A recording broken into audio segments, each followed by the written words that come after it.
Hi everyone, welcome to my channel Traveling with Sundar. It's been a month now since Iran war started.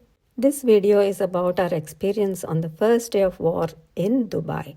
Like any day of tourism, we had planned to have a meal and then go visit places. Our niece was with us, and because it was her first visit to Dubai, we decided to go to Palm Jumeirah because that place is an engineering marvel. And when you're touring Dubai, you don't want to miss it. So we had a very big meal at Saranga Bhojanshala in Marina and set off in a taxi to Nakheel Mall. When we reached the mall, there were not many people there, and my husband was in a hurry to go up the Ponte tower. It's a very tall tower, and I think there are about 50 stories, and at the top there is an observation deck. At the ground level, there is a small museum where the history of building of Palm is shown and an interactive show as well. I would have liked to spend more time there, but there was a big touring group and they were very noisy. So we went up in the lift to the observation deck and the spectacular views of Palm unfolded. But the people in the tour group were irritating me no end. They were loud, pushing and shoving. So I just found some shade and sat there. I didn't check the news that day and there was no internet on the tower. And I was going into a food coma because we ate too much. Suddenly there was a big bang in the sky and there was white cloud. We all saw that, but I said, yeah, Dubai is seeding clouds. They do that all the time. And went and sat in the shade again. That was rather silly of me to think it was cloud seeding because first of all, I don't even know what that means or what exactly happens during the process of cloud seeding. And secondly, I had no clue that this is all about the war. I was blissfully ignorant, rather dangerously ignorant. I was minding my business and everybody else's business as well, saying, don't be so loud, move here, don't block my view, etc. I was busy instructing my niece, sit here, stand there, don't smile, move away from the glass, etc. Then suddenly the tour group disappeared.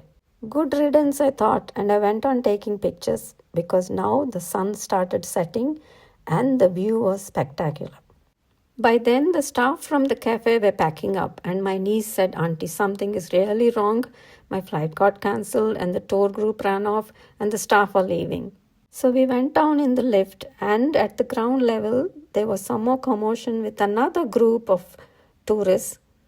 They all rushed up the lift, and within minutes, they were down again. And they all left in a hurry.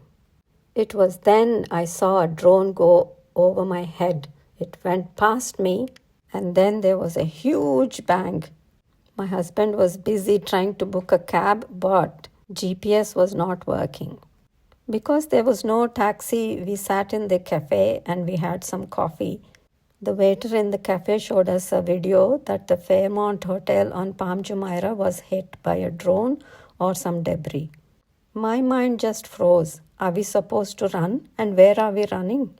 The staff in the cafe packed up, so we all went and we were waiting for a taxi, and still there was no sign of GPS or internet. We waited for 20 minutes and we found a taxi. By then, the mall was completely empty. The driver didn't say a word. We went past the Fairmont Hotel, but we were on the other side of the road. And that was not a time to stop and take pictures and be silly.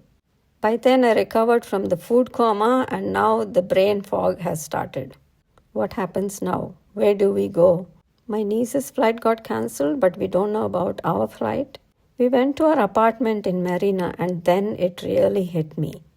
It was then I realized that this is serious shit happening. Because the people in the apartment were at the lobby and they were sitting on the floor, some were crying, some had blankets and pillows with them. They were looking for a bunker, which was not there. No one knew what to do, where to go, where to hide. Then the man in the concierge said, just pack a small bag with your valuables and your passport, some water. Keep it all ready in case you have to run. But where am I running? I didn't understand. Someone said there will be a drone alert, a siren, and then we will all have to come down. Some people refused to go up to their apartments. But after half an hour, we got fed up and we went upstairs. We had some food, and my husband said, "We have to get some sleep. We can't stay awake all night." At around 2:30 in the morning, a siren went off, and drone alert came on my phone as well as my watch. We picked our little bag with our valuables and passport, and we all went down in the lift because nobody said we should not be in the lift. Many of us were shaking. There were children and babies as well. There was no place to sit in the concierge. It was overcrowded. So my husband said we have to go up again. Some people decided to sleep in their cars, I'm told. Some decided to sleep in the basement car park. The drone alerts went on for next few days. A simple, straightforward life became complex and dangerous. Our lives and millions of people's lives were put at risk because somewhere some bad boys wanted to play war games. Nothing to do with ordinary people. Now, collectively, we are pushed into a global crisis. I still cannot comprehend the political web and the deceit behind this war. But then I'm very naive, and we all want global peace. So thank you for watching, and may God bless us all.